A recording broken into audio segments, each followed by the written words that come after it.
नमस्ते। सत्यमेव जयते चैनल के लिए ये वीडियो है और साप्ताहिक वीडियो जो हम बनाते रहे हैं उसकी एक ये अगली कड़ी है। जैसा कि आप जानते हैं बिहार में चुनाव का माहौल है। इसी महीने चुनाव है अक्टूबर में। तो जो हमने पिछला वीडियो बनाया था आप लोगों ने उसको देखा है, पसंद किया है। उसी वीडियो से रिलेटेड एक टॉपिक जो मेरे दिमाग में आया कि आप लोग भी सोचते होंगे कि बिहार में चुनाव का जो इतिहास रहा है, अगर आप उसको बहुत बारीकी से देखेंगे तो आपको पता चलेगा कि बिहार में हर चुनाव में बूथ लूटने का एक उपक्रम होता रहा है। बाहुबलियों का बड़ा शोर शराबा रहा है। उनका एक बहुत बड़ा वर्ग है जो काफ़ी समय से बिहार के चुनाव को अफेक्ट और करते रहे हैं, प्रभावित करते रहे हैं। अब थोड़ा सही हुआ है माहौल। पिछले मुझे लगता है कि 5-6 साल 10 साल से थोड़ा माहौल सही हुआ है, लेकिन फिर भी बाहुबलियों का वहाँ एक जो है दबदबा है। वो बिहार चुनाव को किसी न किसी तरीके से अफेक्ट करने की कोशिश करते हैं। अब ये जानने की कोशिश करते हैं कि वो सामाजिक आना बाना कैसा है, कि वहाँ के लोग फिर बाहुबलियों को क्यों सपोर्ट करते हैं। ये सोचने वाली बात है, आपको भी लगता होगा। तो हमने सोचा कि इस पे एक वीडियो बनाया जाए। चलिए शुरू करते हैं। देखिए, सबसे पहले तो जब हम बिहार के सामाजिक जो ढांचा है उसका जो ताना बाना है उसको हम देखेंगे तो वहाँ सामंती किसान, खेती किसानी और ये सब बहुत ज़्यादा प्रबल रहा है।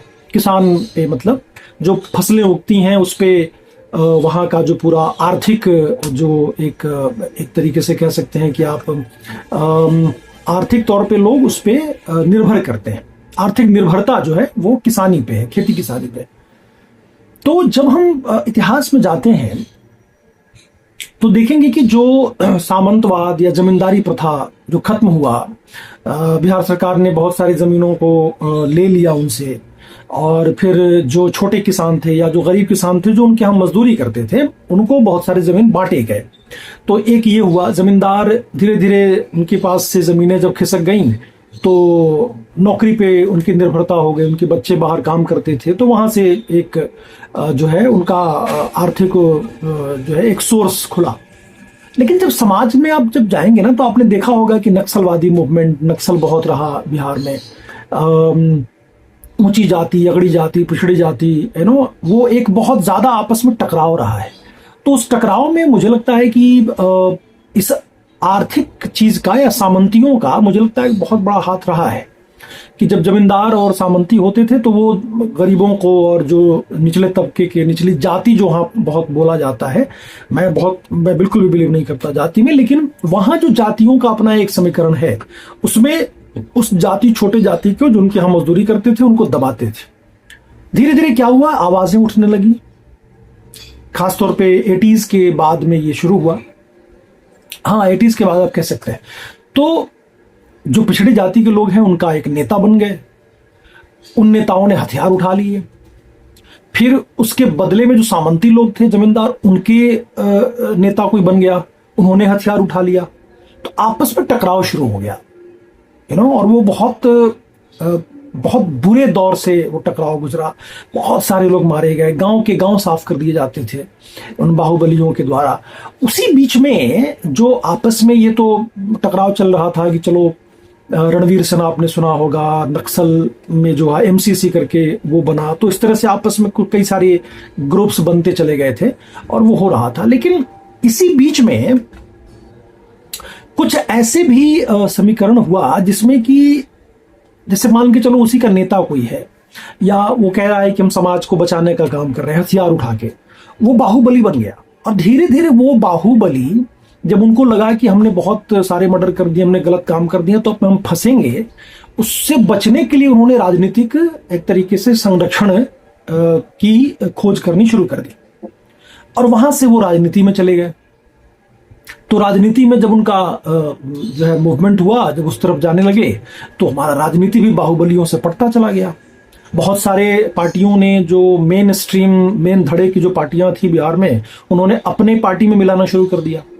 जिनको नहीं मिलाते थे वो निर्दलीय चुनाव लड़ते थे, और निर्दलीय चुनाव लड़के बहुत सारे बाहुबली जीत गए। तो ऐसे करके बिहार में चुनाव में, राजनीति में बाहुबलियों का पदार्पण हुआ, है ना, जिसमें कि आनंद मोहन अभी जिंदा है, शहाबुद्दीन का नाम आपने सुना होगा, उनका डेथ हो गया अभी कुछ दिन पहले कोरोना के समय में। जो लालू यादव जी के राइट हैंड थे, शुक्ला है। तो ऐसे कई सारे बाहुबली आज भी हैं और उनका एक दबदबा कहीं ना कहीं है।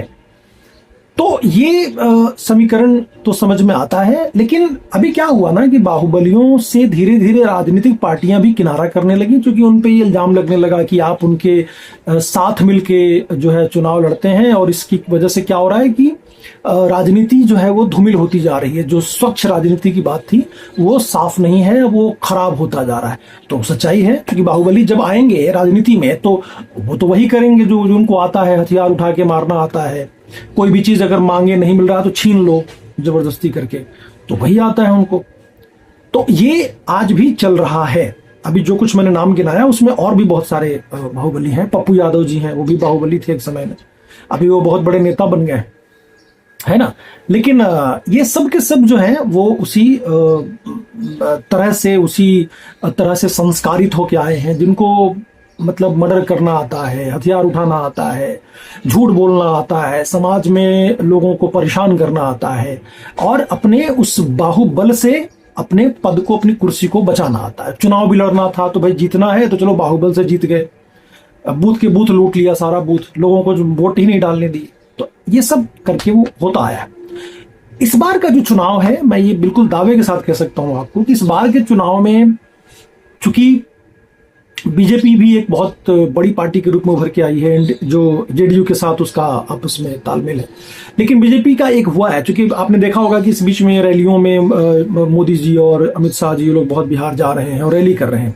ऊपर से राहुल गांधी भी बहुत सक्रिय तौर पे बिहार का दौरा कर रहे हैं। प्रशांत किशोर जी देखिए बहुत बड़ी पार्टी बन के जो है उनका उभरा है ना। जो बैग छाप झोला, जो उनके बैग, बच्चों का जो स्कूल का किताब जो बैग होता है ना, वो उनका स्कूल बैग जो है वो चुनाव चिन्ह है।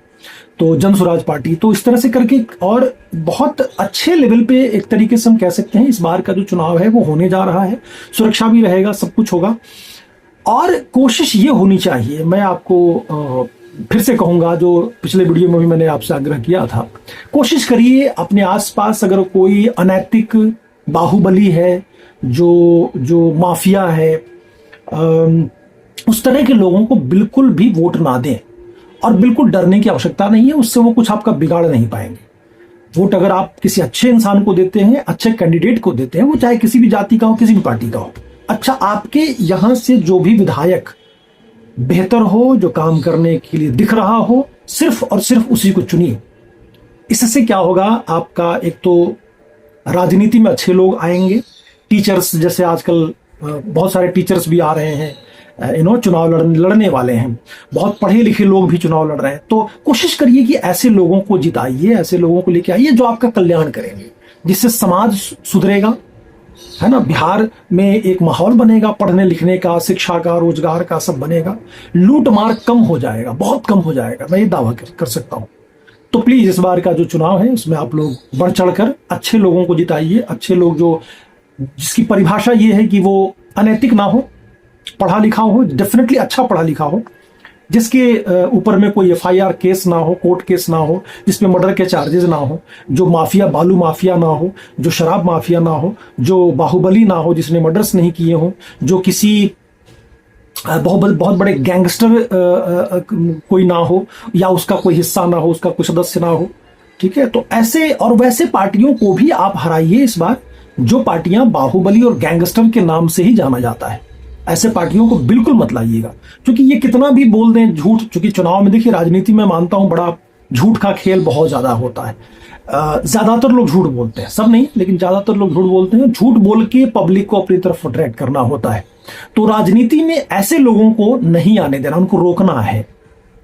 उनको रोकेंगे तो समाज हमारा नैतिकता की तरफ बढ़ेगा, समाज में अच्छे लोग आएंगे। राजनीति में, राजनीति बहुत पावरफुल चीज है, क्योंकि राजनीति जो है, पॉलिटिशियंस जो होते हैं ना, पॉलिटिकल कोई लीडर है या मुख्यमंत्री है कहीं का, किसी राज्य का, तो बहुत पावरफुल पद होता है। वो बहुत कुछ डिसाइड कर सकता है, बहुत पूरे राज्य के पूरे बहुत सारी चीजों को अफेक्ट कर सकता है। है ना। तो ऐसे अच्छे लोगों को लेके आएंगे तो अच्छा करेगा, बुरे लाएंगे तो बुरा करेगा, सीधी सी बात है ना। चलिए इस वीडियो में इतना ही। आशा है बिहार चुनाव पे जो मैं कुछ वीडियोस बना रहा हूँ, एक बिहारी होने के नाते, चूंकि मैंने देखा है बिहार को करीब से, आपको पसंद आ रहा होगा। ये वीडियो भी सैटरडे संडे तक आ जाएगा, तो आप जरूर देखिएगा। मैं इस बीच में ट्रैवल कर रहा हूँ तो इसलिए थोड़ा लेट होगा अपलोड करने में। तो अब तक अपने चैनल को सब्सक्राइब नहीं किया तो कर लीजिएगा, सत्यमेव जयते, और इसको शेयर भी करिए, लोगों तक पहुंचाइए, ज़्यादा से ज़्यादा लोग वीडियो को देखें। और कोई सवाल हो, कोई सुझाव हो तो ज़रूर कमेंट में लिखिएगा। धन्यवाद, अपना ख्याल रखें और इस बार के चुनाव में बढ़ चढ़ कर वोट दीजिए। मैं भी बिहार में रहूंगा और मैं वोट करूंगा। धन्यवाद।